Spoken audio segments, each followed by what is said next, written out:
Thank you to our co-presenting partner, Wells Fargo. And thank you to our champion partners, Bender Consulting Services, Comcast NBC Universal, Microsoft, National Structured Settlements Trade Association, and Verizon.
To make a donation, please visit aapd.com/donate.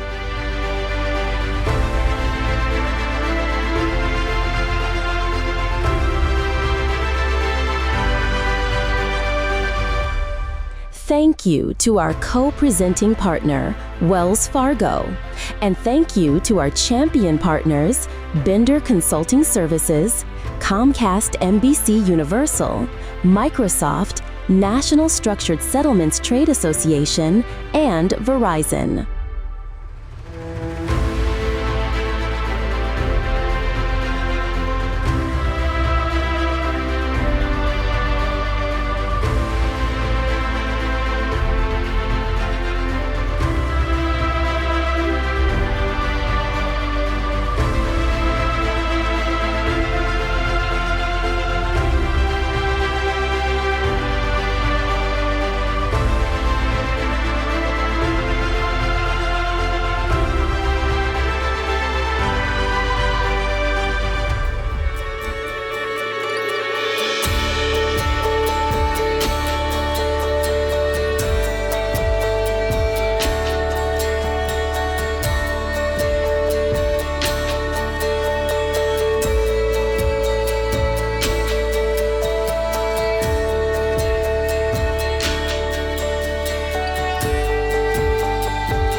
Hello, and welcome to the American Association of People with Disabilities 2026 National Community Event.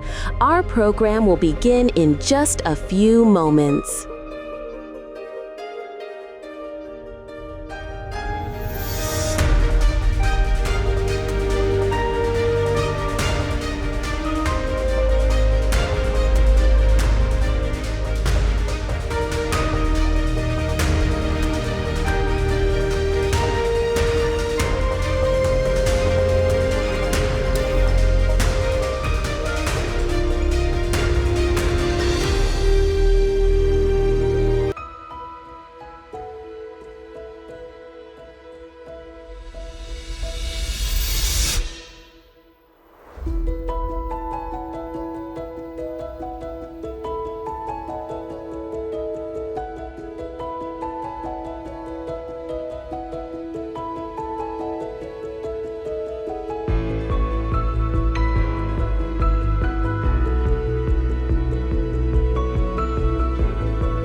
Get ready, the 2026 National Community Event will begin in 1 minute.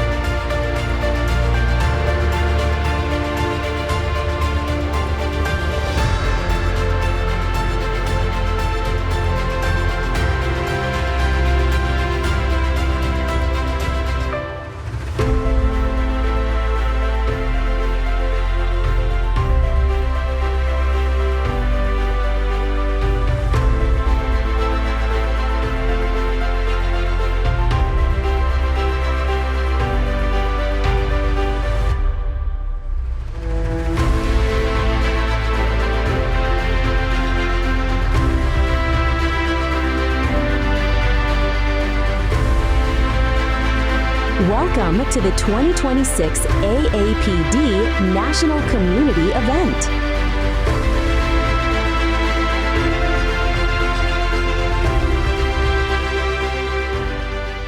Please welcome AAPD President and CEO Maria Town.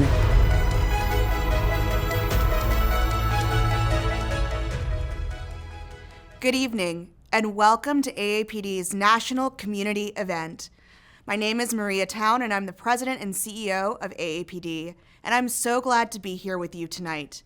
I'm a white woman with long brown hair, and I'm wearing a cream dress with red roses, a black blazer, and red lipstick. As disabled people, we are given few chances to gather specifically to celebrate ourselves and our community. Tonight is a celebration of what we've accomplished and how disabled people are showing up. Tonight is also an invitation for further action. Our theme this evening is Action in Adversity. We chose this theme to honor both our community's past and present, disabled people today, and those disabled leaders upon whose shoulders we stand, sit, wobble, and lay are all too accustomed to forcing progress in the face of people, systems, and policies that tell us we do not belong. Action in adversity. Each of tonight's segments are paired with actions that AAPD is asking you to take from home. We're focusing on 3 pillars of action: policy action or advocating at the state, local, and federal levels, community action, like organizing in your local community and mutual aid, and institutional action, as in making institutions and systems more inclusive, accessible, and representative of and for disabled people. Tonight's actions will be shared throughout the program in multiple formats. You can access these as a URL, as a QR code displayed on your screen, on AAPD's social media channels, emailed after the event, or at our website. Thank you again for joining us tonight. You are in for a treat. Now, I'm pleased to introduce AAPD Board Chair Veronica Villalobos. Please welcome AAPD Board Chair Veronica Villalobos.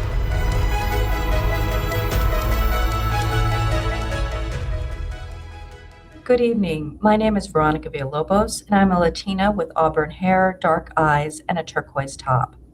Welcome to the AAPD National Community Event. This gathering matters because it brings together disabled people and allies from across the country. Tonight, we honor our progress, we reflect honestly on the challenges ahead, and we celebrate disability culture. Disability rights have never moved forward because of one organization or one leader. Progress happens when disabled people come together across disability, race, age, and lived experience, with allies who understand that access strengthens us all. Yes, we've made progress, and no, our work is not finished. Too many people with disabilities still face barriers in healthcare, employment, education, and civic life. Rights that took decades to win must be actively defended. This is a moment that calls for clarity and courage. Disability rights are civil rights. They're about who gets to belong, who gets to participate, and who gets to thrive. Tonight is not passive, it is participatory. Take action, learn, organize, vote, share your story, and support disability-led advocacy. Small actions taken together create lasting change. And tonight, we also celebrate. We celebrate disability culture, our creativity, our resilience, our leadership, and most of all, our joy. Thank you for being here, whether you are newly finding your voice or have been leading for decades. Together, we will continue to defend disability rights, expand opportunity, and ensure that our voices don't just participate, we lead on. Thank you.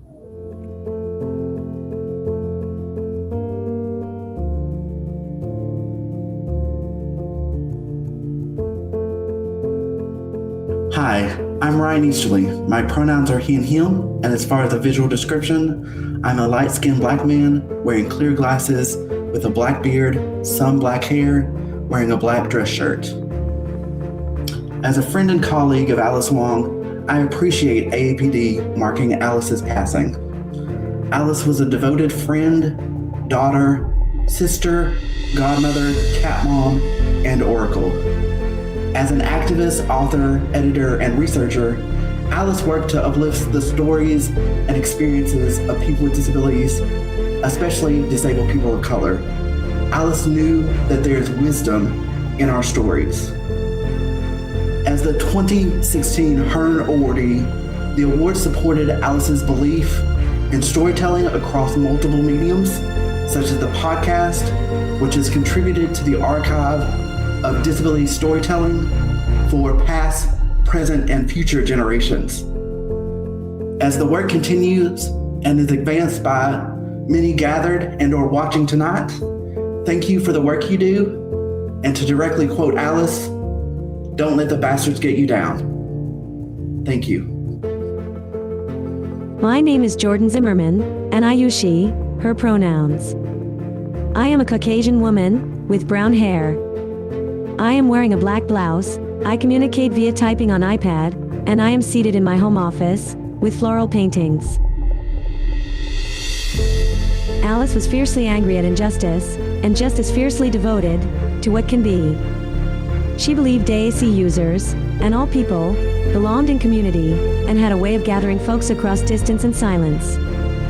She spoke out on her experience of losing speech, and the ableism faced by people who need and use AAC after she started relying on it herself. In 2022, Alice challenged people to rethink what communication looks like and who gets to be heard. Her impact didn't end with her though. It continues in everyone who moves the work she most cared about forward. Congratulations, and wishing everyone a good evening ahead. My name is Rosemary McDonnell Horita. I use she, her pronouns. I am a light-skinned Japanese-American woman with wavy, short brown hair. I have a red sweater with bows on it and some gold earrings. Alice is my friend and one of the best community organizers that I know. She used her platform to elevate the work of other disabled people and reminded us that we are valued, important, and vital to imagining a better world. Whether it was Twitter chats, parties that she hosted, collecting stories, or raising funds for disabled Palestinians in Gaza, she reminded us that we need each other now more than ever. My name is Justin Sang, he, him pronouns. I'm an Asian man with short black hair wearing a gray shirt seated at home. Alice taught us that COVID-19 and Medicaid aren't just policy. It's a fight for us to live in community.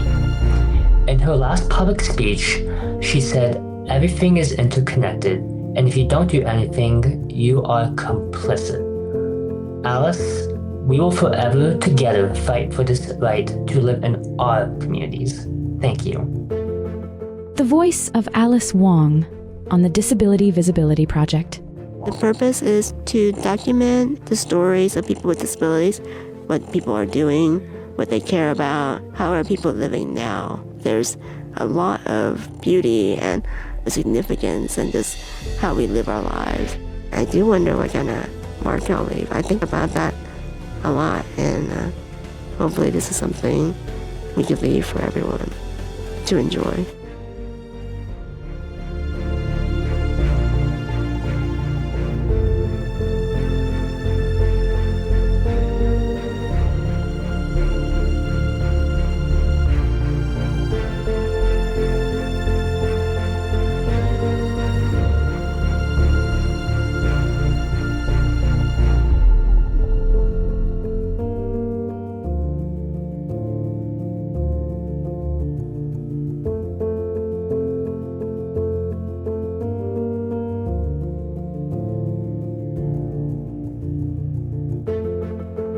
please welcome AAPD board member Jalen Radzminski-Hooks.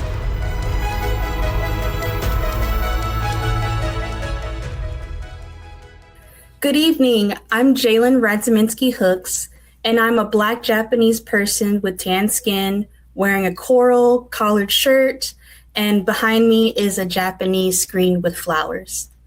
We just heard a beautiful tribute recognizing Alice Wong's impact. As someone who works in the intersection of democracy, race, and disability justice, I echo her achievements and the legacy she left behind for all of us today. In 2016, Alice Wong was one of the co-founders of #CryptTheVote, and the mission was to encourage political engagement to amplify and share fellow disabled voices. When she received the Hearn Award that same year, she embodied the legacy of AAPD Paul G. Hearn Emerging Leader Award. Bold and visionary ideas to bring people together and create lasting impact. As Alice once said, #CryptTheVote belongs to everyone. And as someone whose approach is influenced by her work, I believe that is just as strong today. Alice's legacy didn't end with her. It lives on through the people who choose every day to build a more inclusive world. And that's why tonight, I have the esteemed honor of introducing to you this year's Paul G. Hearn Award recipients. The award is named after one of AAPD's co-founders to recognize outstanding emerging leaders with disabilities who exemplify leadership, advocacy, and dedication to the broader cross-disability community. It's my honor now to introduce you to our 2026 awardees, Katie Drackert and Brittany Hernandez-Wilson. There are few people in this world who are continuing to shape the legacies that future generations will look to. And through the actions we take, the communities we nurture, and the futures that we dare to imagine together. Katie and Brittany are both leading initiatives that highlight the power of bringing communities together to take action and ensuring that no one is left behind.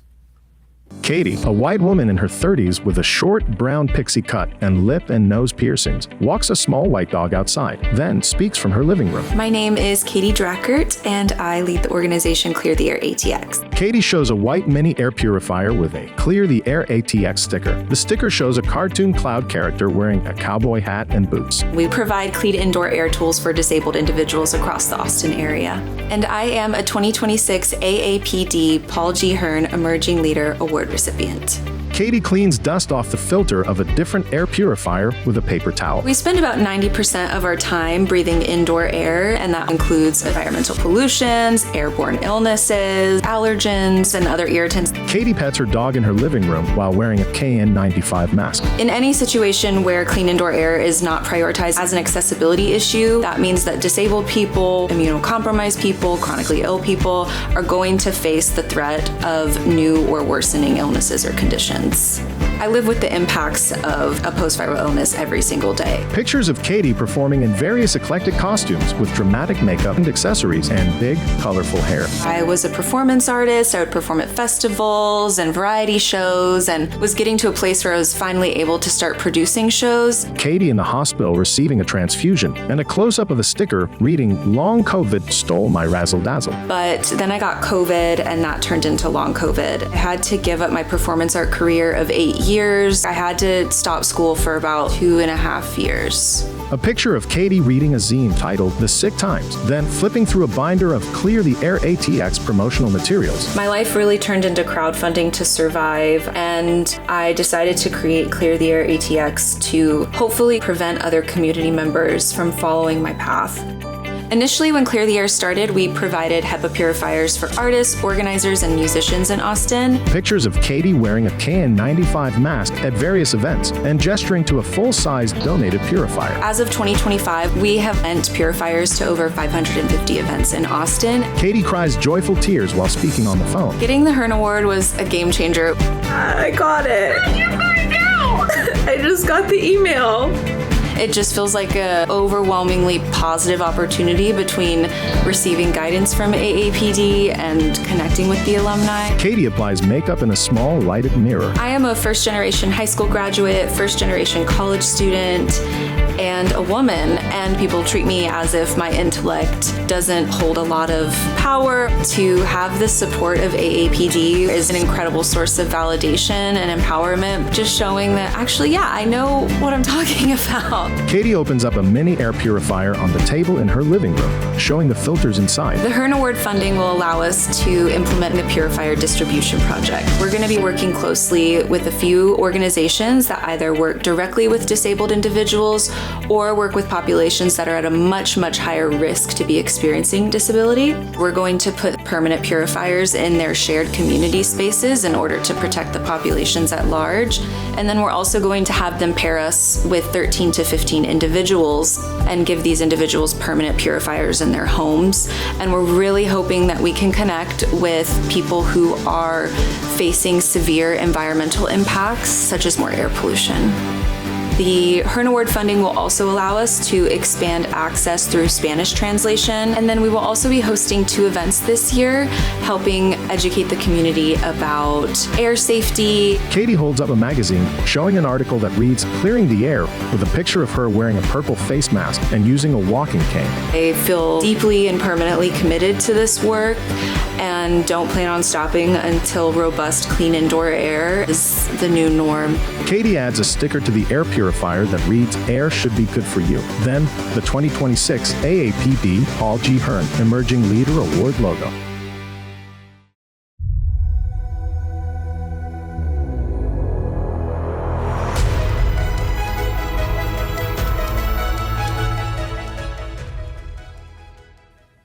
Good evening, y'all. My name is Katie Dracker, and my pronouns are she, her. I am a white woman with short, dark brown hair in a pixie cut, and I have a nose and lip piercing. I'm sitting on my couch with art prints behind me, and I'm wearing a blue and green striped blouse with a big bow up near my neck.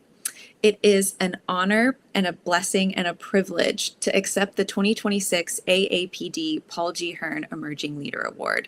I would also like to take a moment to congratulate AAPD on this spectacular national community event, and I am delighted to be a participant this evening. I founded Clear the Air ATX so that we could advocate for an accessible world where the air we breathe doesn't worsen our pre-existing health issues or create new ones, such as post-viral conditions like myalgic encephalomyelitis, or ME, or conditions like long COVID. The disabled community is severely impacted by post-viral illness and repeated infection, and therefore has the most to gain by prevention and mitigation. By expanding our understanding of access to include the air that we breathe, disabled people and our allies can better show up to not just fight or to work, but to experience accessible joy. Through providing professional insight regarding project navigation, policy understanding, strategic guidance, and fostering disabled connections, AAPD will continue to support me as an emerging leader. The difficulty with highlighting the significance of post-viral conditions lies in that they often cause people to remove themselves from public life because of illness severity and systemic neglect, causing the direct harms of poor indoor air quality to become invisible. By receiving this award, it brings more light to a population and issue that deserves support. Receiving the Paul G. Hearn Emerging Leader Award has me feeling humbled, honored, and profound amounts of gratitude for this opportunity. It is so special to be following in Paul's footsteps, as well as the previous Paul G. Hearn alumni who make up an incredible tapestry of disabled advocates and activists. Paul's legacy reminds me to be bold as a leader and advocate for lasting change in the fight for clean indoor air, and that clean indoor air is a workers' rights and employment issue. From the bottom of my heart, I want to thank the American Association of People with Disabilities for this opportunity. I am forever grateful, and thank you to everyone for your time this evening.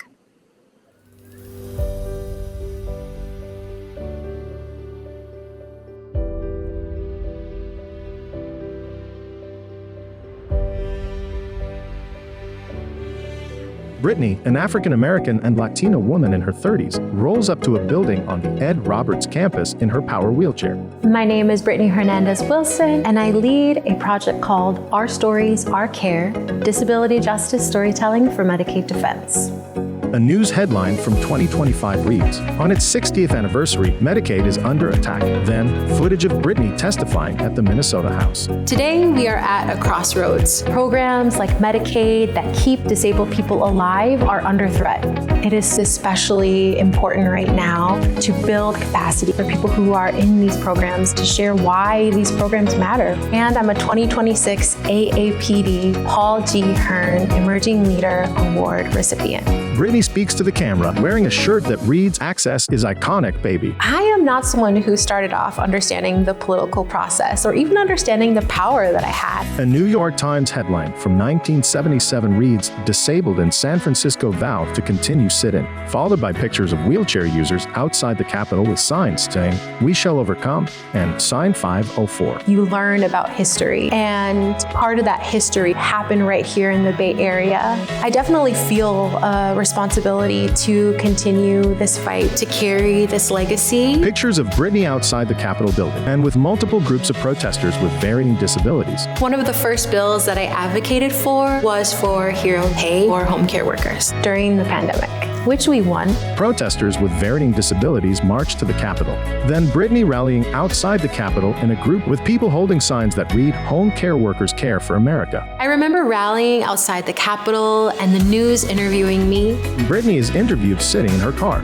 I feel really proud to be disabled, proud to be part of this community. You know, we're not going to stop until we get what we deserve and what we need. Footage of Brittany on the Disability Viewpoints podcast, speaking to the host who uses a manual wheelchair. A lot of the folks that have literal power over my life do not know what it's like to live in a disabled body-mind and to navigate the structural barriers that are put in place that really prevent us from living our full potential. And that's why storytelling is so powerful.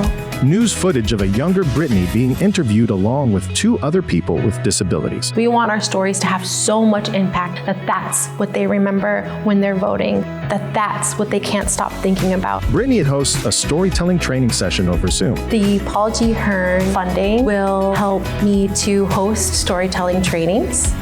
It will go to provide one-on-one coaching for folks to pick out the most impactful parts of their story. Brittany in a Zoom grid with a group of 11 storytelling training participants. I will be working to organize with at least 40 people who are living at the margins, who are disabled or seniors, folks who are living in rural areas, people who may be institutionalized, who are typically not able to get to the Capitol to share their stories.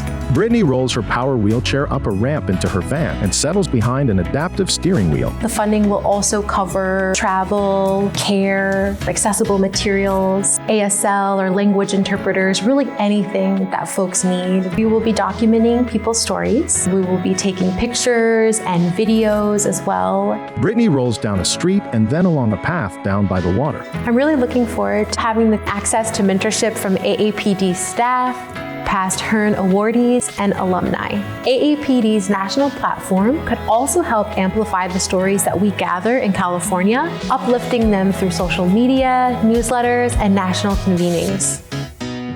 For me, this is an incredible opportunity, and I feel extremely supported and very lucky. Brittany spins in her wheelchair while smiling up at the sky. It's a time where we need to be living with as much joy as we can, as much resistance as we can, and of course, as much love. The 2026 AAPD Paul G. Hearn Emerging Leader Award logo.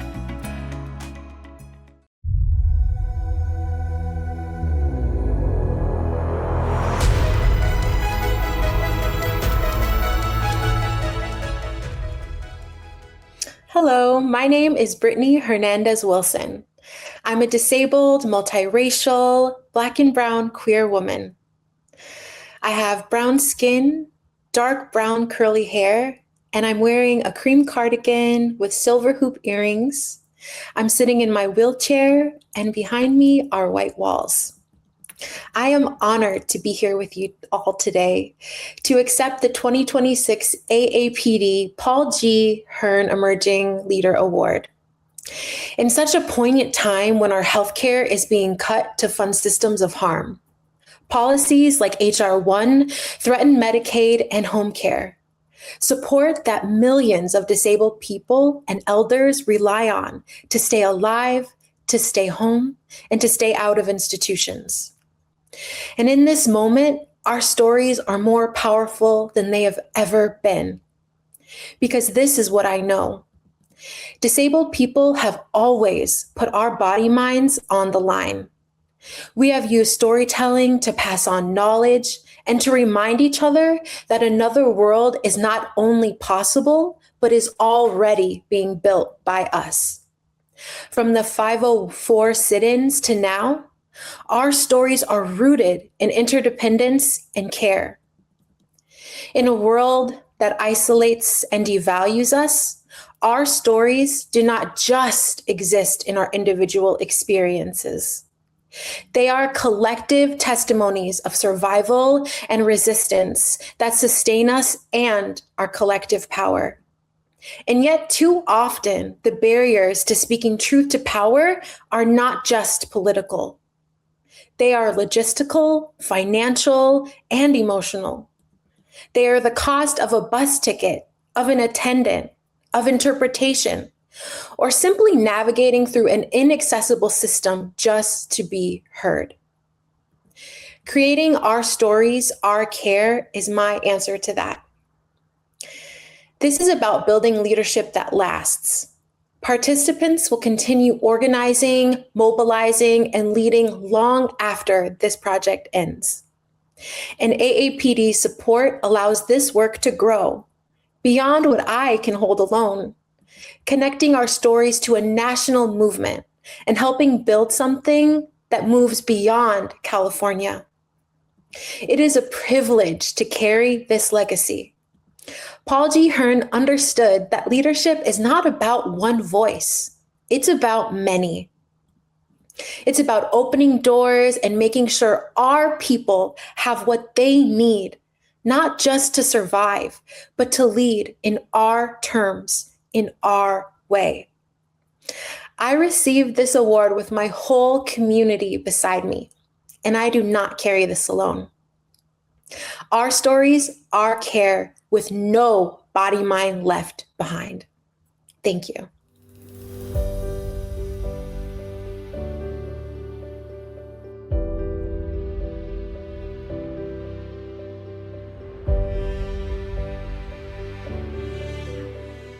Please welcome your 2026 National Community Event Medicaid panel.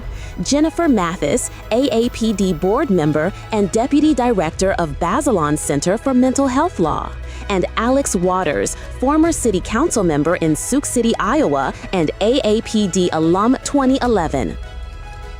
Hi, my name is Jennifer Mathis. I am the Deputy Director of the Bazelon Center for Mental Health Law, and I am a board member of AAPD, proud board member. I just want to start out by saying congratulations to this year's Hearn awardees, and I am so glad to hear about the great work that Brittany is doing on Medicaid issues, and we are going to talk in this segment about Medicaid issues. And so I just introduced myself. I would say I am a white, middle-aged woman with glasses and short brown hair and a blue shirt and a blue and gray striped sweater. And I am going to turn it over to my co-panelist, Alex, to introduce himself. Well, thank you, Jennifer. My name is Alex Waters. I am a disability advocate in Sioux City, Iowa. I'm also a C5, C6 quadriplegic. Previously served on the city council here in Sioux City, Iowa's fourth largest city, for 8 years. And I currently work at a small private university here in Sioux City. I will say that I am just about to celebrate a birthday, so nearing a 40-year-old white male with a white polo on and a maroon quarter zip over that, sitting in my office with short, dark hair. I'm just excited to be here to talk about the Medicaid conversation.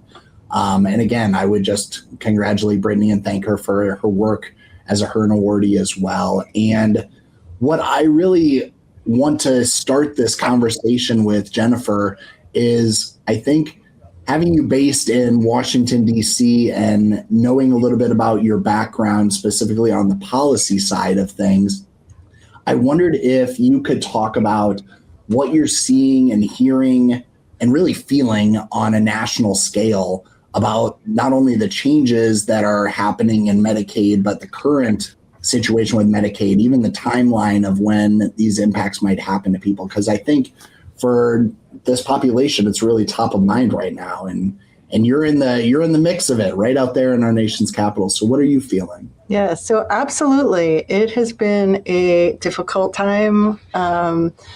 Disability community obviously is not new to difficult times, but this was a particularly challenging last year or so. And during last year, we saw major changes to the Medicaid program be enacted. Those changes will take effect many of the major ones will take effect January 1st, 2027. So we are fast coming up on that. And what these changes do is they amount to about $1 trillion cut in the Medicaid program, which is hugely significant. We expect that somewhere around 11 to 12 million people may lose Medicaid coverage, and another 4 to 5 million or so actually were impacted by the sunsetting of the Affordable Care Act enhanced premium subsidies. So that's a lot of people potentially losing health insurance. And obviously for people with disabilities, the services covered by the Medicaid program are really a lifeline, are so critical to people's day-to-day existence. And so some of what is in those Medicaid changes is worth highlighting. There is a work requirement, and that is one of the most significant issues that we are facing. Is there's a new requirement that in order to stay on Medicaid or to get on Medicaid, if you are on the Medicaid expansion program, which covers many, many people with disabilities, you will have to be working or engaging in community service or educational programs 80 hours a month. And there are some exemptions from those work requirements that are aimed at largely people with different disabilities. But I think the concern is even if people are working, even if people are exempt, we have had some experiences with Medicaid work requirements before, and people lose their coverage. People lose their coverage even if they shouldn't, even if they are eligible. And that is a concern. And so that is some of what we are facing. There's also another very significant change, which is making the redeterminations of Medicaid more frequent. So now they have to happen every 6 months at least. So that means every 6 months, people have to keep proving that they are eligible again for Medicaid and have to keep proving that they either meet the work requirement or that they are exempt from the work requirement. And so there's a lot of red tape, a lot of ways that people can get tripped up. And so that is what we are dealing with. And in addition to that, I would just say this is probably for another day because we don't have a lot of time here, but on top of that, there are a lot of issues that we are now facing around attacks on Medicaid home and community-based services and claims that are suggesting that all of these services are fraudulently delivered. And obviously, home and community-based services, as we all know, are so critical to people with disabilities. And so all of that is going on right now. And so I will turn it back over to you, Alex, to talk about what you are seeing on the state level in Iowa. Yeah. Well, and Jennifer, I think some of the things that you touched on or maybe why it's a part of the national discussion, is when we're talking the amount of proposed cuts, not only the level of funding being cut, but also the different services or the subsidies supporting people's ability to remain on their essential health care. It does lead to a lot of fear. And I think an unknown, is a lot of what I've heard. And I know in the state of Iowa here, to drill down and really look at a state by state basis, we're seeing a lot of changes and a lot of moving pieces, both within Medicaid itself, which I think, as we say, is a state by state program. And so each state is administering it or has different rules and maybe implementation practices. But there are things changing and happening in each state and things that will change due to this legislation. I know as a quadriplegic, I rely on Medicaid and waiver services for those essential healthcare needs. For me, it means getting out of bed in the morning and going to bed at night, being able to get up and go to my job every single day and be able to show up and just live my life to the fullest. And when we start thinking about those barriers to people with disabilities and what some of these barriers that Medicaid has proposed, or what I've seen being on Medicaid, is it really makes it difficult to really have that life and to be able to continue working and to be able to navigate the system. I know I've had to deal with income guidelines here in Iowa. Right now it's at 250% of the federal poverty limit, and navigating that of someone, I've been in my job for 13 years with a master's degree and thinking that my income potential is capped out at 250% of the federal poverty limit is something I'm just not willing to accept. And so we're working with the legislature to increase that level. And we also talk about asset limits, of what people are able to save for their future, for retirement, or for unexpected expenses, whether it's home ownership or a vehicle with modifications. It can be really difficult. Or the disability with spousal income. In Iowa, they count spousal income against your benefits. And so if I were ever wanting to get married, suddenly all of my benefits, all of my Medicaid, that healthcare to get in and out of bed would be in jeopardy just because that spouse's income then would be counted against my eligibility. And I think it's unfortunate. So I've worked with different legislatures or with different legislators on Work Without Worry, and it proposed a lot of these changes. And I'm happy to report it's not all doom and gloom, Jennifer, we have been able to get some of those changes across the finish line. They weren't necessarily significant, and they came with some things that weren't as positive, but we need to recognize some of the good that has happened. I mean, they're increasing the income guideline or income limit from 250% to 300%, which is a $7,000 raise that it hasn't been adjusted in decades, but that's something. And the ability to pay our monthly premiums online is also something. And so those are good things, but the changes that are being made to WIC and SNAP and those things are going to be really difficult for people to remain and eligible for their benefits and receive that service. And as you mentioned, in the future, with the rolling out of these changes from HR 1 or the big, beautiful bill, I think people are worried, especially in Iowa because of our rural communities. The ability to access healthcare, this essential care that so many people rely on, but also these hospitals and clinics that a lot of their patients, their clients are using Medicaid. It's the lifeblood of those organizations, and the thought that those individuals might lose their care or might lose their patients, suddenly it's putting all of it in jeopardy. And we're having to look at a completely different model. The state is proposing and passing the Rural Health Transformation Fund to offset those things, but in a lot of cases, it might fall short. And so there are some good things happening, but sadly, a lot of it is not enough.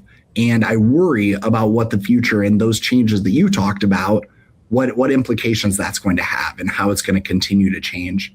Now, but Jennifer, as I said, it's not all doom and gloom. We have to try to find some of the positive, or maybe even just some of the ways in which individuals can not only see the positivity, but fight for that. I mean, what have you seen as some positive signs that advocates have been doing, or you've seen, whether it's in the courts or just things you've been hearing, that would give people hope on this? Absolutely. So there is a ton of great advocacy that is happening. I think that, we have to focus a lot of attention right now we focus some attention on the federal government. We have to focus a lot of attention on states to make sure that people with disabilities are not getting dropped from Medicaid and are not getting denied the ability to get on Medicaid inappropriately because of these new changes.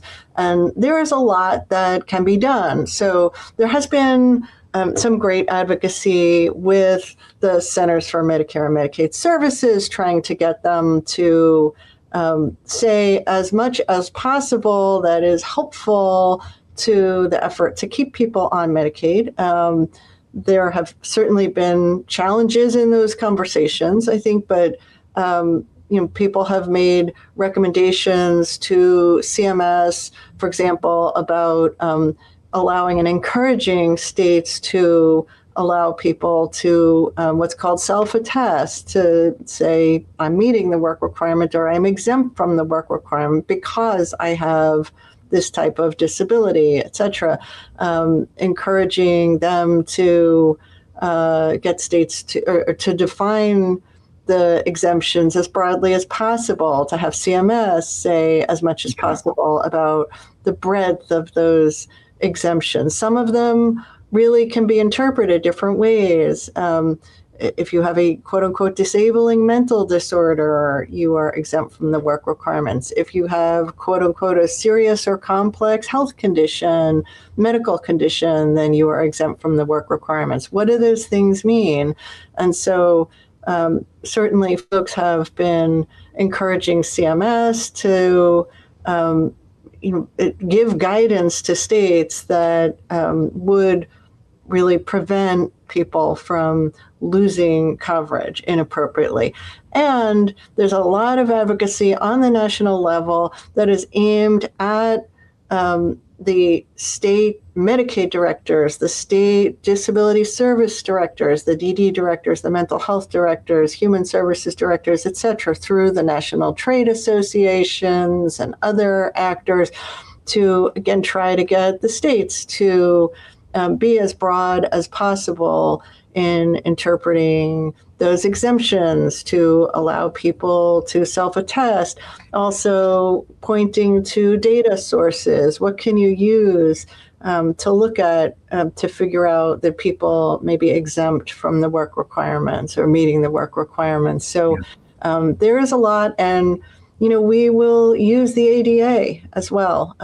We will end up using ADA and Section 504 to ask for reasonable accommodations in those processes. So, for example, if a state says you need a driver's license to prove your eligibility, and you have a disability that precludes you from driving, they can't require you to have a driver's license, and they're going to have to use some other form of ID. So we're going to have to be using a lot of those tools to help us. And we're going to have to be advocating, and sometimes we're going to have to be suing. But that is, there's a lot of good work that is being done and that will continue to be done to try to keep people on the rolls, keep people getting the coverage that they need. But I'm going to turn it back to you, Alex, also, because I'm interested in what's happening. What are you seeing in Iowa? What are the concerns? What's the advocacy looking like there? Yeah, well, and I mean, you bring up a good point. I think about what we're doing in Iowa and, the people that are listening to this, whether it's at the conference or just listening to this recording after, and thinking about what they might be going through in their state. And I think you bring up such a great point of understanding, your situation as a person with a disability, understanding and having all of my documentation, everything that I know that I need, having that readily available and being able to advocate on my own behalf I think is such a huge part in using those partners, as you said, and those laws that are on the books to really have that be the backbone and know that we have people that are willing to fight and willing to advocate on your behalf, and just you need to be prepared. And I think that that's one of the biggest things. But what I've seen in Iowa work, specifically here, to get some of those victories that I talked about before, and that I would encourage those listening to think about with their own situation, is to speak up. I think that sometimes that's just understated, is your ability to share your story and your experience with your elected officials can have a profound effect. And I think sometimes having a disability, I know, can be isolating, and it feels like no one might understand the situation you're going through. But what I've experienced is that you're not alone with that. And if you share that story and experience, I look to one of the changes that happened in Iowa is we look at the Medicaid premiums. You talked about the work requirement, the premiums that I pay every month. I have to be able to get it out of the mail, write a check, and be able to put it back in the mail and get it sent off in time to update my Medicaid. And when I don't have the ability to write or open a letter, it makes it difficult. And so having the ability to promote that change and get it written into the bill to be able to make electronic payments, things like that are changes that can be made when we educate those in elected positions to think more broadly about the implications of these bills and what they mean and how maybe we can adjust them or how we need to improve them going forward so that people feel empowered to share their story. I would also lastly just say that it's important to join those local groups, people that are experiencing similar things, not only for support for yourself, but also to have that collective voice to advocate for change. That's why I loved being a part of AAPD through their intern program, learning about other disabilities and people's fight and what they have fought for and how they were able to be effective. And that's what we can really do, is band together to make sure that we are not forgotten about and that we are not left behind and that these services continue. As scary as the future looks, I remain optimistic that we can band together and be able to empower one another to advocate for good change. I don't know. I've went through the emotions, Jennifer, on this discussion, just thinking about the scary changes, the level of cuts to Medicaid that is being proposed by the federal government and the changes that will happen in January, but also the policy changes that we've been able to make here in Iowa and working with our local electeds, and then some of the things that you touched on. I just wonder, we both agree there are steps that people can take to be better prepared for the future and be hopeful that this will not be the end of Medicaid. But I want to hear your final piece of advice or thought you want to leave with people that might be listening here today. So I think you said it about being optimistic. I think we can win.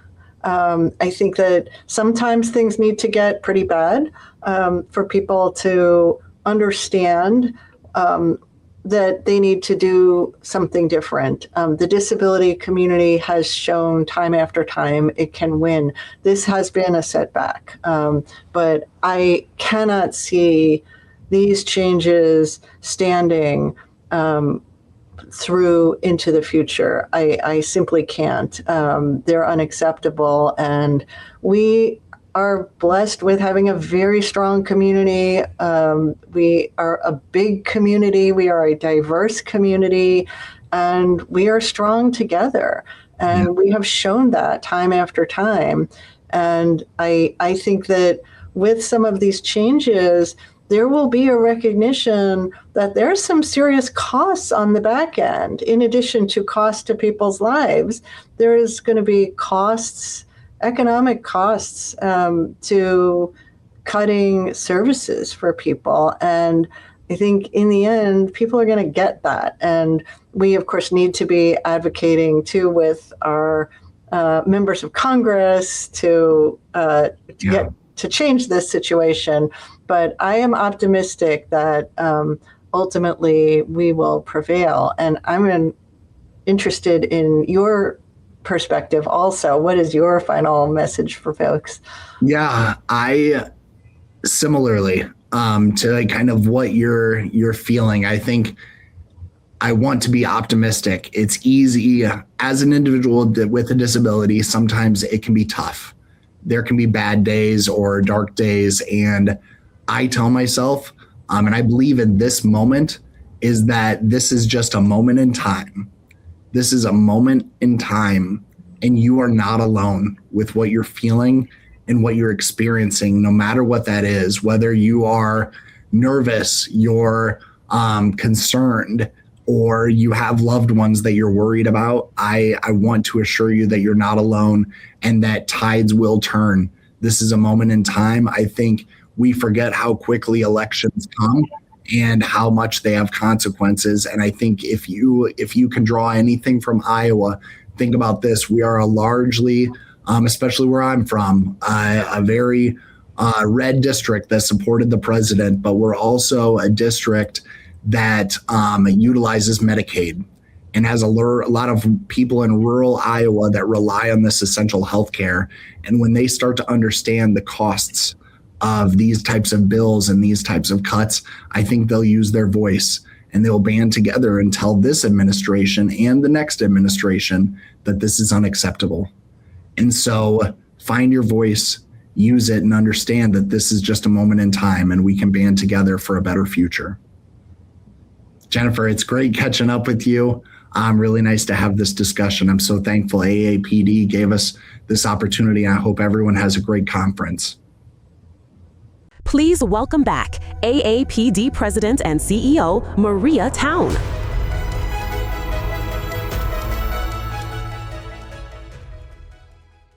I hope you've enjoyed hearing from our panelists and community leaders this evening. In the year since our last community event, the disability community has faced immense adversity, to say the least. It is a true credit to the people who make AAPD's work possible that during these painful and challenging times, our work is stronger than ever. Thank you to AAPD's Board of Directors.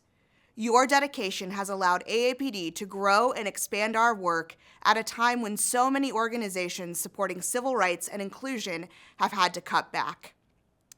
I could not be more proud of or grateful for the committed AAPD staff, interns, fellows, and contractors. These talented individuals have worked incredibly hard this past year to inform, engage, support, and advocate alongside our community. Thank you also to the many access professionals who ensure the hard work of this fantastic team is accessible to the cross-disability community nationwide. And thank you to our sponsors, without whom none of this work would be possible. Thank you to our co-presenting partner, Wells Fargo. And thank you to our champion partners, Bender Consulting Services, Comcast NBC Universal, Microsoft, National Structured Settlements Trade Association, and Verizon.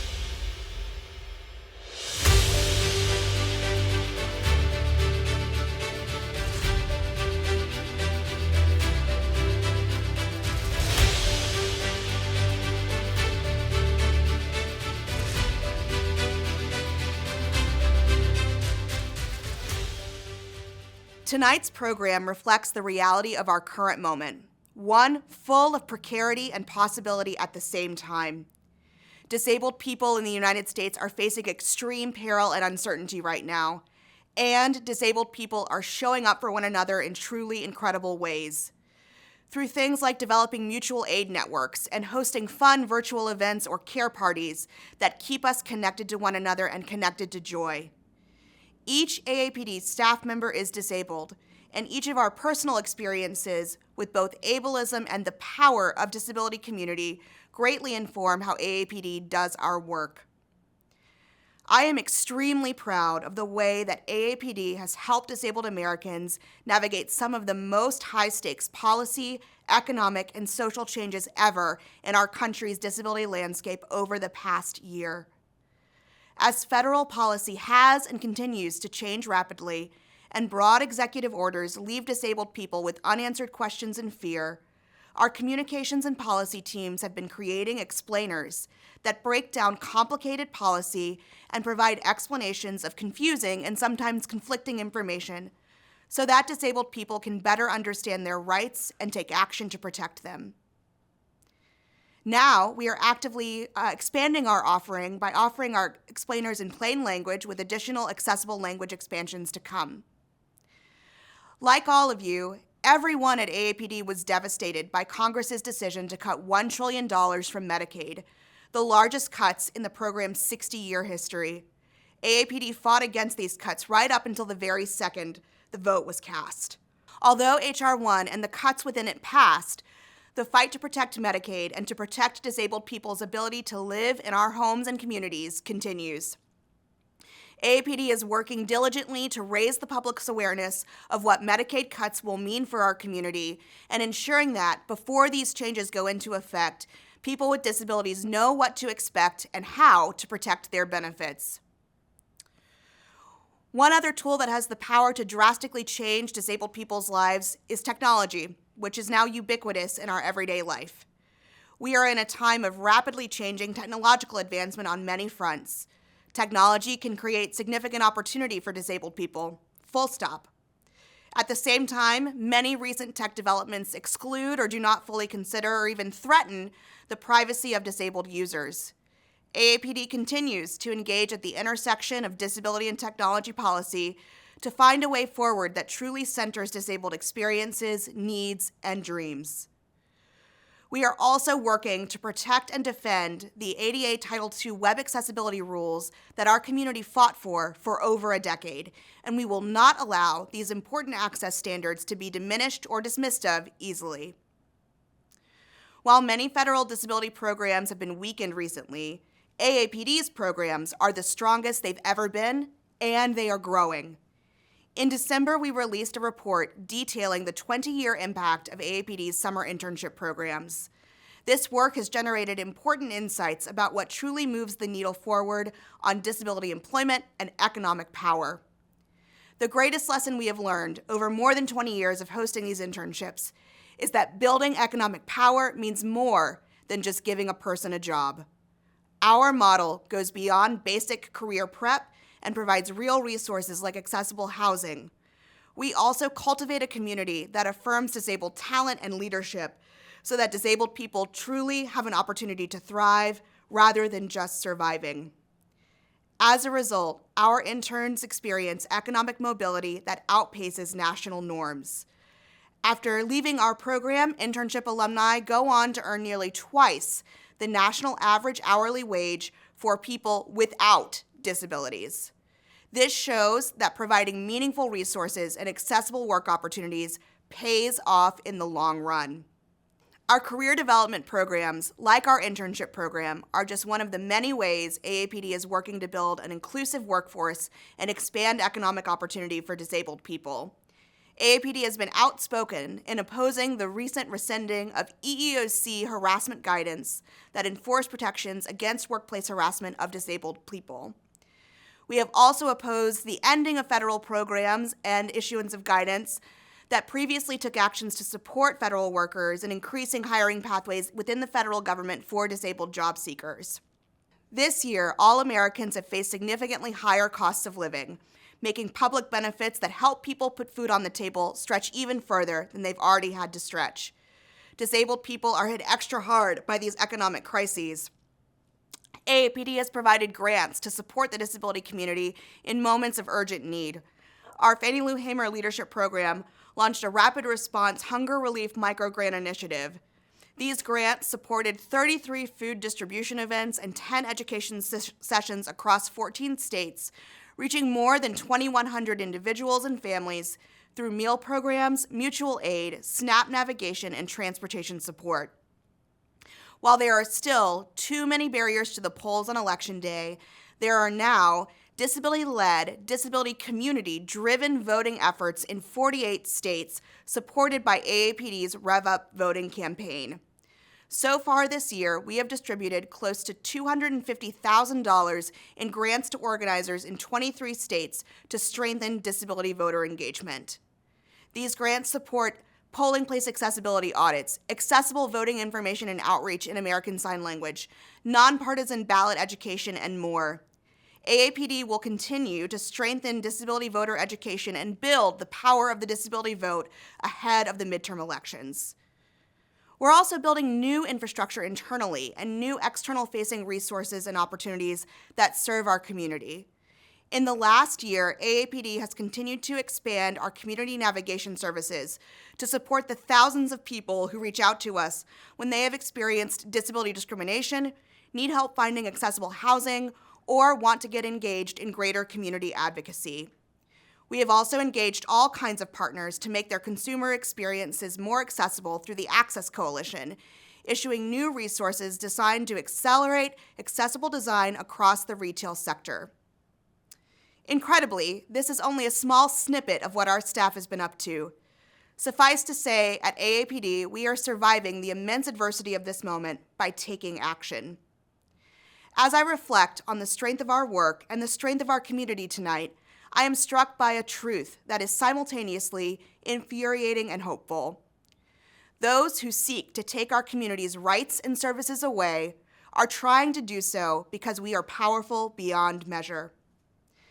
They would not be working this hard to set us back if we had not already transformed the landscape of our country for the better and expanded our rights time and time again. We've spent this evening taking action in adversity, and I'm going to ask you to take one more after you leave.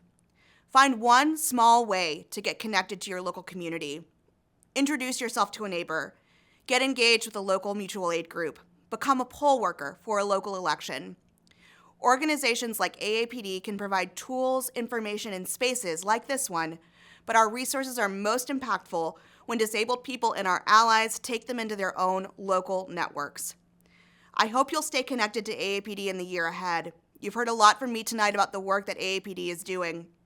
In turn, we need to hear from you about the work you're doing across the country and what we can do to support it.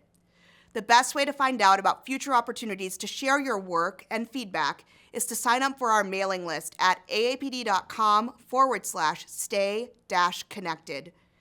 This is a time that calls for all of us to find our own part to play in the movement for disability rights, justice, and inclusion. AAPD is proud to play our part in the fight for disability rights, and I couldn't be prouder to be in community with all of you. Thank you.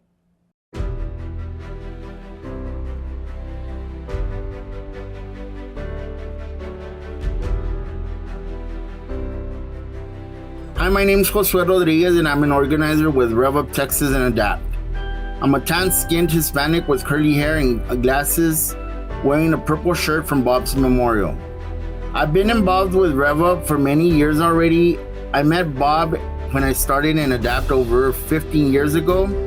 It's been an honor to have worked alongside Bob and others while they were creating the concept of Rev Up, which stemmed from the work that Adaptive Texas started doing around voting access. I learned many things from Bob, both out in the streets at protests, as well as on many phone calls and Zoom meetings while sharing plans and strategies. He leaves behind a tremendous legacy, not only through the advocacy work he did, but also with the many activists he mentored and groomed. He believed in people power and the importance of voting.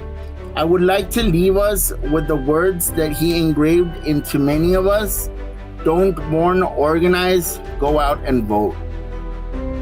Hello everyone, my name is Lydia Nunez Landry. I'm an older woman with light skin, cat-eye glasses, and brown plaited hair. I've been involved with Adaptive Texas since about 2020, and it was voter suppression efforts in Texas that compelled me to join Rev Up Texas. I met Bob, however, in about 2015 when I became involved with Adapt, and I first met him at a protest, I believe, outside of one of the senator's offices, and Adapt was camping out, sleeping out in their wheelchairs. Bob often shared with me how he came up with the idea for Rev Up Texas. He believed that there are power in numbers, and that when disabled people collectively organize around shared interests, we have the potential to form a powerful voting bloc. In this way, we can influence political narratives, candidates, elections, and create change for disabled people. Bob believed in starting locally at the micro level and then building momentum. In other words, what are some of the problems that disabled people share in common? Start the work there, work on those issues together, and in this way we'd have a ripple effect, and it would ripple out to disabled people, our family members, our friends, personal attendants, and throughout the community.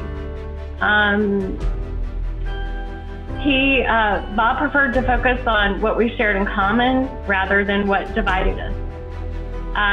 He had several sayings that he frequently said, one being onward.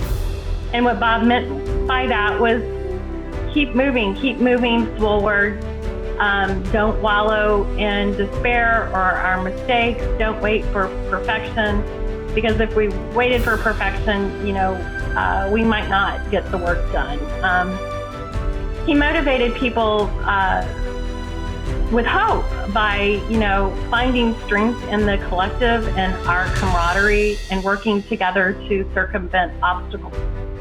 And another one of his sayings was, whenever we did encounter obstacles, was water around the rock, meaning keep moving and keep flowing, don't give in to despair.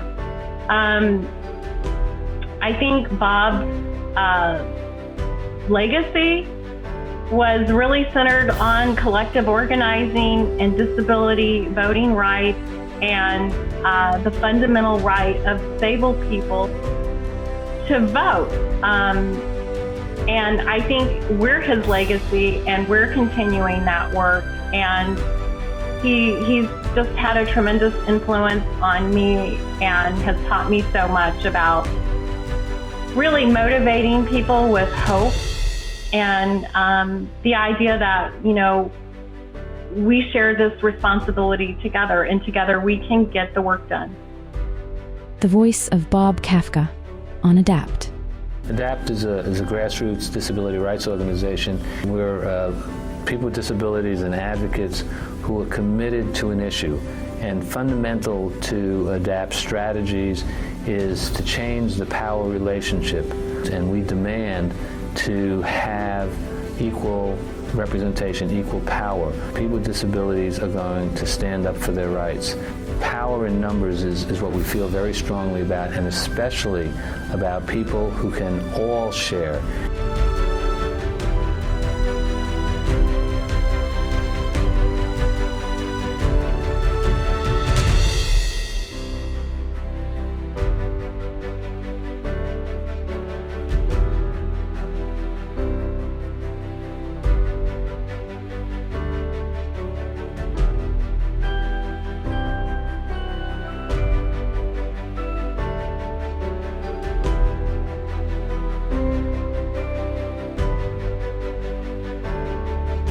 Don't mourn, organize.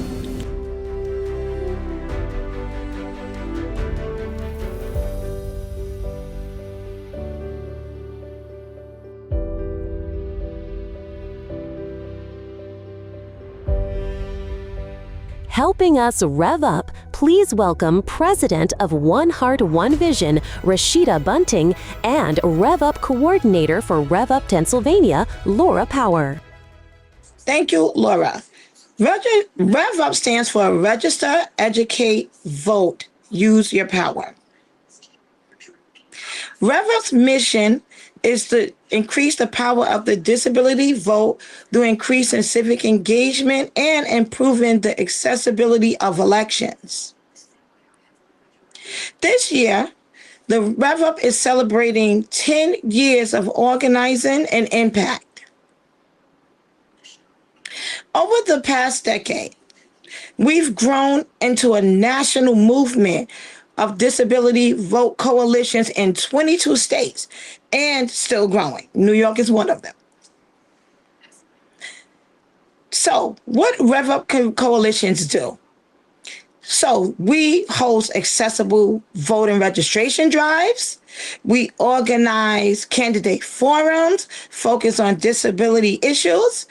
We train disabled advocates and push for improvements like accessible polling places and voting materials.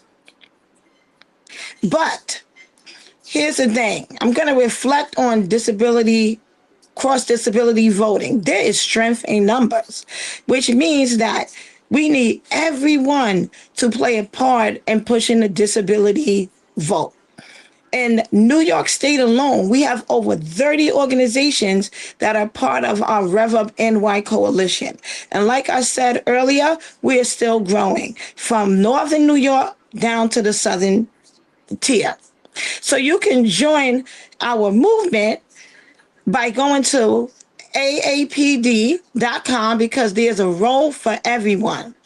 For more information and to join national and state calls. Thank you. It's essential that we engage and educate them because their decisions impact our lives. According to a Rutgers University poll, 1 in 3 Americans either has a disability or lives with someone who has. That's a potential 72 million votes. A powerful statement from a formidable voting bloc. Protect our services and we will support you. I encourage you to check your registration, and if you're not registered, start the process. If each of us makes a plan to vote, we can impact the community as a whole. People with disabilities must be registered to vote, know how to vote, and understand their rights. Thank you.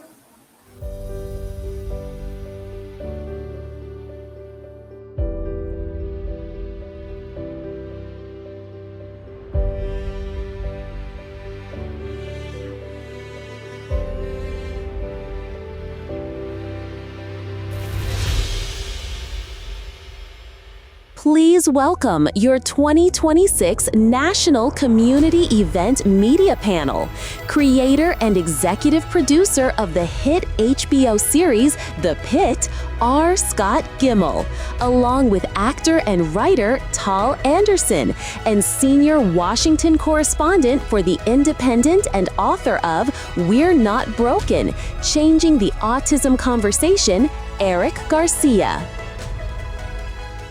Yes, hello. I just want to say thank you so much to for AAPD for hosting this for inviting me to host this panel. I want to thank Scott Gemmel and Tal Anderson for this incredible panel called Inclusive Storytelling in the Pit with R. Scott Gemmel and Tal Anderson. Let's just talk about it. So first and foremost, let's do some introductions. My name is Eric Garcia. I am a brown-skinned Latino man wearing, I guess, like I'm colorblind, like a beige shirt, and I have a background of the U.S. Capitol behind me. Why don't you guys introduce yourselves? Hi, my name is Tal Anderson. My pronouns are she, her. I'm a mixed white Korean woman with medium light brown hair. I'm wearing glasses, a dark pink turtleneck, and a beige jacket, and I'm seated in my studio office with the painting of blue flowers in the background. My name is Scott Gemmel. I am a white male. I have very short gray hair and beard. I use the pronouns he, him. I am wearing a white t-shirt and a cozy green hoodie, and I'm seated in my kitchen with a assembly sculpture by Christopher Bale on the wall behind me, sometimes referred to as a weird-looking cuckoo clock. Well, thank you very much. So, I mean, I just want to. I guess what I also want to know is, so both of you are producers, correct me if I'm wrong, on the hit Max show, The Pit, and I just want to. And by the way, I really appreciate it. I'm starting to get into The Pit, and I really love the way that you've portrayed neurodivergence, and the way that you've portrayed a lot of pressing issues. I think a lot of people say that, oh, well, the show's talking too much about social issues. Pop culture and media always talks about social issues. If you want to understand where the zeitgeist at the time, go look at pop culture. So with that in mind, let's just let's get the show on the road. The Pit is really unusual among medical dramas because it is known for being very, very realistic. It's authentically and sympathetically reflects some of the most difficult realities in the country right now. Stories about Medicaid cuts, ICE raids, impending medical care, violence towards medical professionals, paternalism towards people with disabilities, and all of this stuff is extremely easy to get wrong. But I think on the Pit, these storylines are handled and celebrated for the authenticity. I guess what I want to know is, why did you guys decide to construct the show the way that you did? Well, it seemed really important to us if we were going to go back to the medical genre. I'd done it before with ER. We'd done it very well. We're trying to think of a new way if we were going to tell a medical story, what would make it, unique and different. We came up with the real time aspect, and then we really wanted to just lean into the authenticity of what's going on in the modern emergency department and what's going on in the world. And the only way to do that as well as we could was to do it as truthfully and honestly as we could. Let's throw some questions over. I'm going to throw a question to you, Tal. Let's talk about episodes 9 and 10 when Becca comes into the emergency room. Tal, can you set the scene and tell our audiences what happens during this episode? So, Becca is Dr. And we should say Becca is the sister to Dr. Remember her name? Mel King. Dr. Mel King, who's portrayed as autistic in the show, and you're also. Yes. So Becca is Dr. Mel King's twin sister, who's autistic and lives in a residential facility in Pittsburgh because she has high support needs. And Mel, who's at the hospital working all day, is her only family member left. Mel is also neurodivergent, and the two of them are very close. So in episode 9 and 10, Becca shows up in the ED after her stomach ache symptoms get worse, and Mel is concerned and panicked because she has a deposition. So Dr. Langdon examines her instead and determines that Becca has a UTI caused by having lots of sex with her boyfriend Adam, who lives in the same facility as her. And when Mel finds all this out, she has a very strong reaction to the news. All the news, the UTI, the boyfriend that she didn't know about, and the fact that Becca is having lots of sex without her knowing about it. She basically freaks out and starts interrogating Becca, which makes Becca very uncomfortable. Mel assumes that Becca was forced to have sex against her will, and tries to find out if Adam forced himself on her. But Becca, she tells Mel that it was all her idea. She was the one who had planned it and asked Adam, and had learned about responsible sex in her mind and body class. And all of this is too much for Mel to handle. And she tries to take control of the situation, but Becca stands up for herself and doesn't let Mel take over. She then leaves to go watch fireworks with Adam and his family and refuses to give Mel his parents' phone number. For Becca, it was the way for her to assert her independence and her right to make personal decisions for herself. It was a lot. It sort of ends in this big giant sister fight. And Mel later explains to Dr. Langdon that she's not Becca's legal guardian because they set up supported living together so Becca could be part of, making her own life decisions. That I watched clips of it. I haven't watched the actual show, but I've watched that part. I always love it because I think that there really is a lot of, there's squeamishness about talking about sex in general, but there's even more squeamishness when talking about sex with disability, and even way more squeamishness when it comes to talking about women with disabilities having sex. And that goes to the next question that I want to go for. I want to go with Scott. Is that there is this discussion of supported decision making? I think a lot of us, I mean, we're around family, we're at an AAPD talk, know what supported decision making is. But for those who don't know what it is, Scott, do you mind describing what supported decision making is? Yeah, it's an alternative to guardianship for people with disabilities. And it's important. Guardianship allows a court-appointed party to make decisions on behalf of a disabled person, whereas supported decision making is a legal agreement that allows people to make their own autonomous decisions while still having a support system around them. So it gives disabled individuals much more autonomy, and it's important for them because they are allowed to make decisions on their own without having someone tell them everything what to do, and which is what a guardianship essentially does.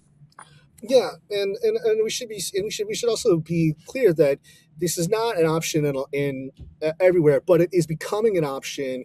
I have a list of states right here where it already is an option. Places like and it's it's not a red or blue thing. It's in Texas, Alaska, Colorado, Delaware, Indiana, Illinois, Louisiana, Maine, Wisconsin, Missouri, Montana, Nevada, New York, North Dakota, Rhode Island, Wisconsin, Washington. Florida recently passed a supported decision-making initiative. So this is something that's becoming a growing option for a lot of people with disabilities. Yeah, and it's great. I mean, they still get support in high risk situations, but on a day-to-day basis, they're allowed to make their own life choices. Yeah, I was really glad when I heard that. When I heard, oh, there's a show that has supported decision making in the role, and that leads me to my next question for you, Tal. Am I pronouncing it right, Tal, or is it Tal? Tal. Tal. Okay, Tal. My apologies. Which is that, Tal, in many of your interviews, you've talked about how Mel doesn't support Becca, but that as sisters, they support one another. Their relationship is a great example of what the disability community calls interdependence. Interdependence means that everyone gives care, everybody receives care. We all need one another. Disabled people like Becca, who need help with their activities of daily living, have a lot to contribute to their relationships. Tal, can you talk about how Mel and Becca's characters model interdependence, how their relationship as sisters models interdependence, if you don't mind me asking? Well, I personally didn't know it was called that, but I've really been talking about where I think the relationship comes from. Scott is the one who really knows the answer to that question. But my understanding, though, of the relationship, first of all, is that although they're both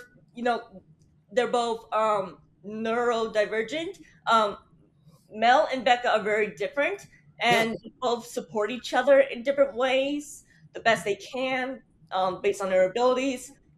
Mel is all Becca has, and for a long time, she was her whole support system.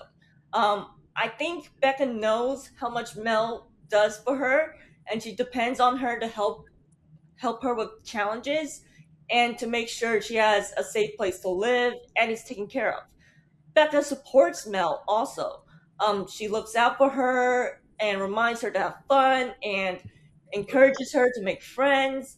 She wants her sister to be happy, not just with her work, but also in her personal life. Um, she's also a sounding board for Mel, and takes interest in her work. So a big part of Mel's happiness and mental health comes from her relationship with Becca. Yeah.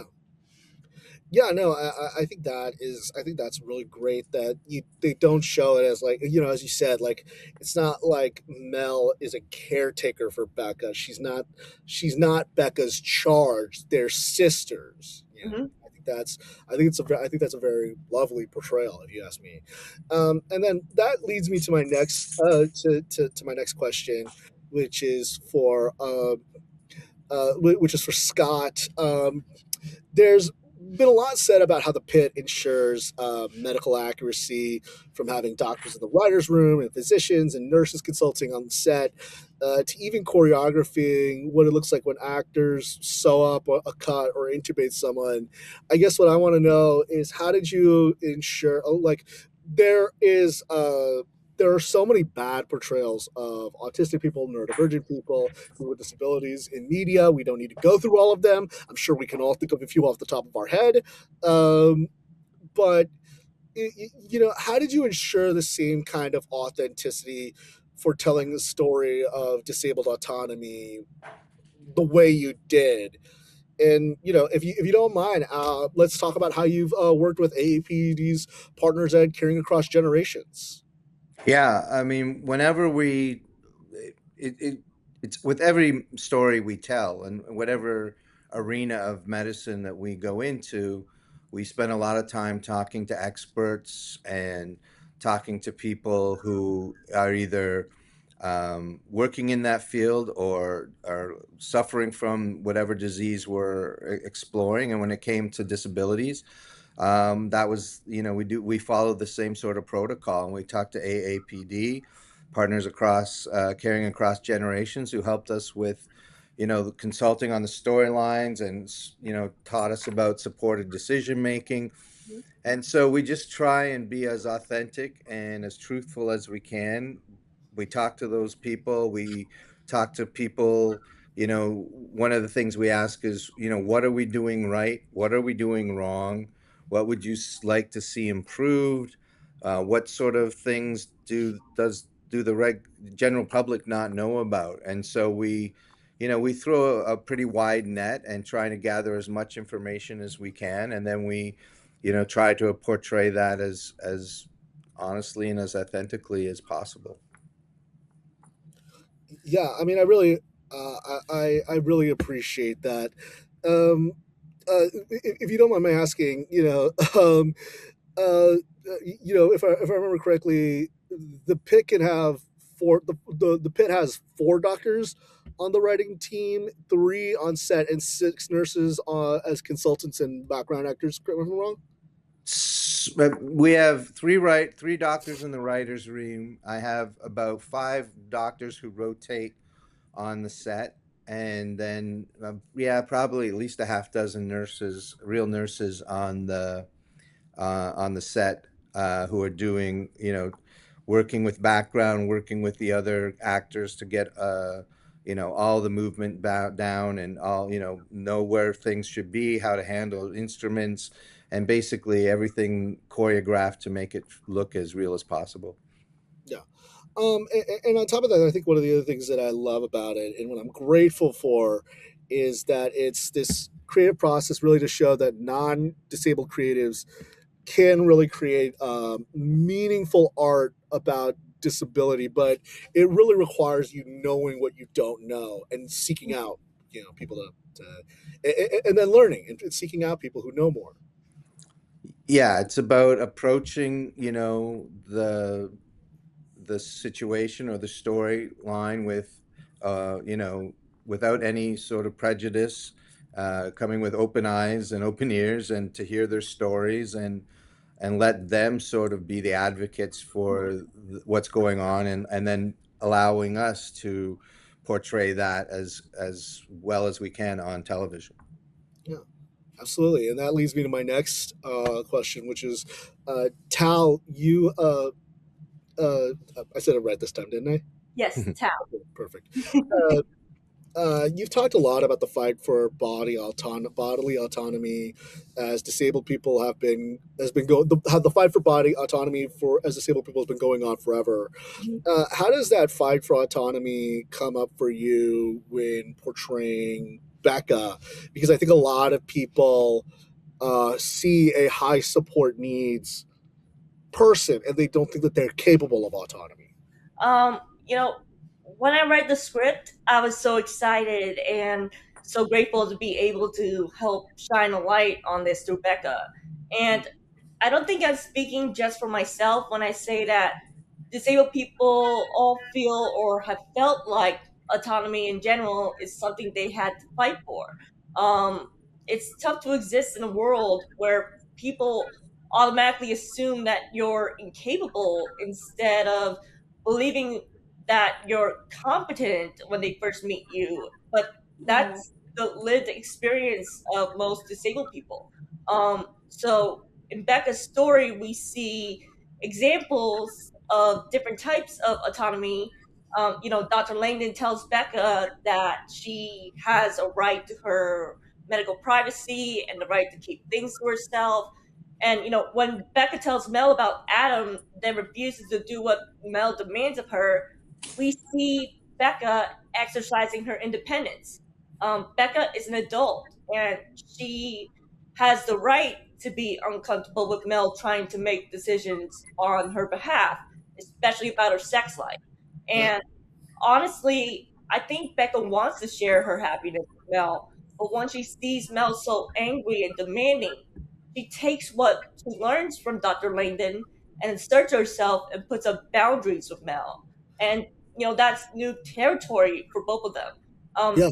Becca is disabled, and yes, she has high support needs, but being disabled doesn't make her less human, and it doesn't make her useless or incapable. She has a right to be part of making decisions about her own life. So, um, as a disabled adult and a woman, bodily autonomy and the ability to make decisions about my daily life and how I exist in the world are all very important to me. So I definitely relate to Becca's story.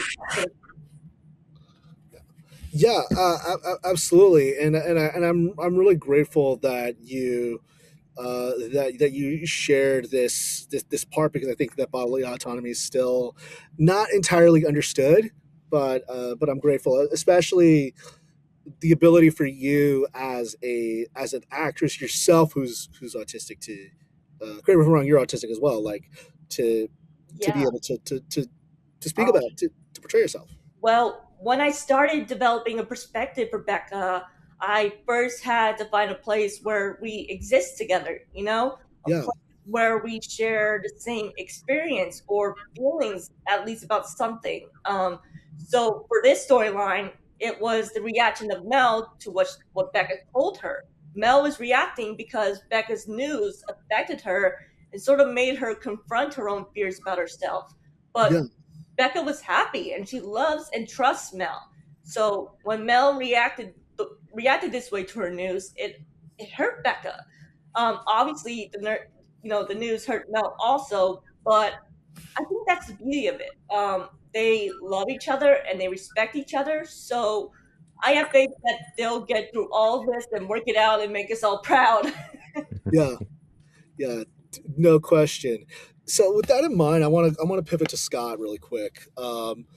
Scott, what can disabled creatives learn, non-disabled creators learn from the pit about portraying disability in their own work? And what would you say to anyone who wants to be a meaningful ally in their community to which they don't belong, as an outsider? I think, in terms of the first, I think you have to just be curious and approach these stories with respect, learn to, part of one of the best parts of writing is learning and the research that goes in, and you go into different worlds and you meet different people and you hear their stories and you learn new things and you portray them. And I think, uh, treating disabled people no different than non-disabled people is an important part of learning their stories and bringing them to the forefront. And I think that's the least we can do. Um, and then, trying to hear their stories and learn from them and tell, like I said before, what are the stories that they want to be told? I don't know what their stories are, until I talk to them, until I explore that. And then when I do, I find fresh things to portray that we haven't maybe seen on television. And that becomes very important because there's a whole culture out there that really hasn't been exposed to the rest of the world. Mhm. Um, Tal, were you going to say something or no? No, I just I'm wanted to agreeing to it. yeah.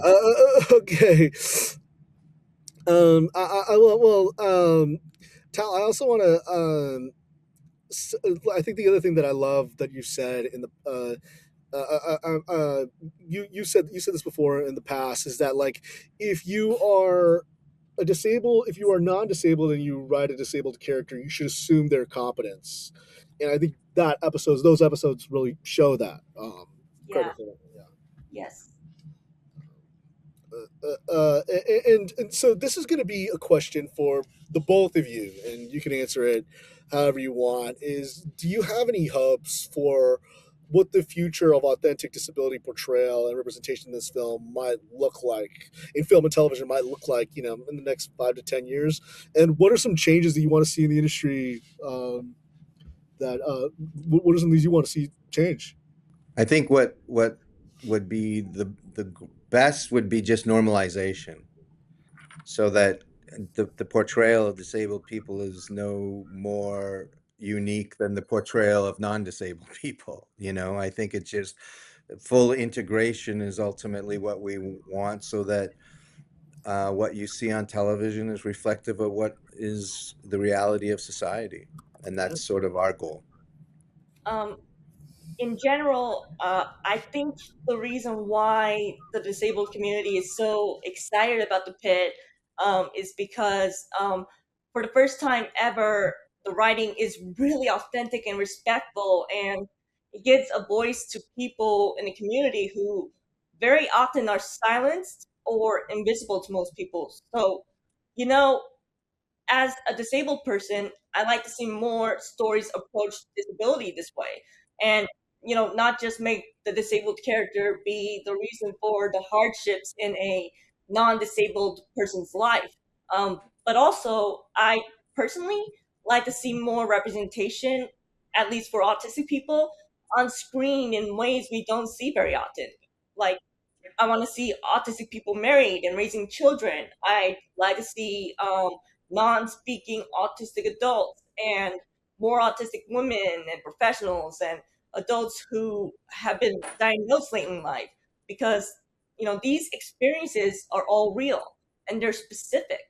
I really think what the pit is doing right is portraying disabled people as individuals instead of disabled individuals as like a collection of stereotypes. As for me personally, I'm an actor, a film editor, and a writer with a lot of ideas, but really, ultimately, what I am, or what I like to think I am, is a storyteller. And there are a lot of stories that need to be told out there that include disability and disabled characters, even if the story isn't about disability. In my own work, I just try to incorporate what I want to say into whatever it is I'm doing.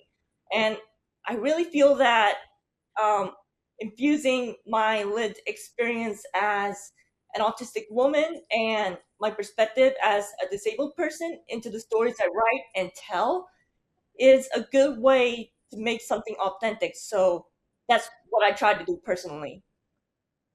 I really want to thank both of you. Again, this is through AAPD. I want to thank everybody at AAPD. Eric Garcia over at The Independent. I'm the author of We're Not Broken. I'm a friend of AAPD. I'm always going to be a friend of AAPD. And I just want to thank, I want to thank Scott. I want to thank Tal. And I just want to say thank you to everybody for taking part in this. This is great. Well, thank you for having us. Yeah, take care. Good seeing you, Tal.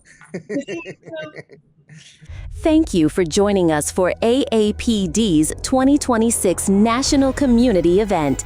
We look forward to seeing you at the ADA celebration, Wednesday, July 22nd in Washington, D.C. Good night, be safe, find joy in your community, and seek ways to take action in adversity.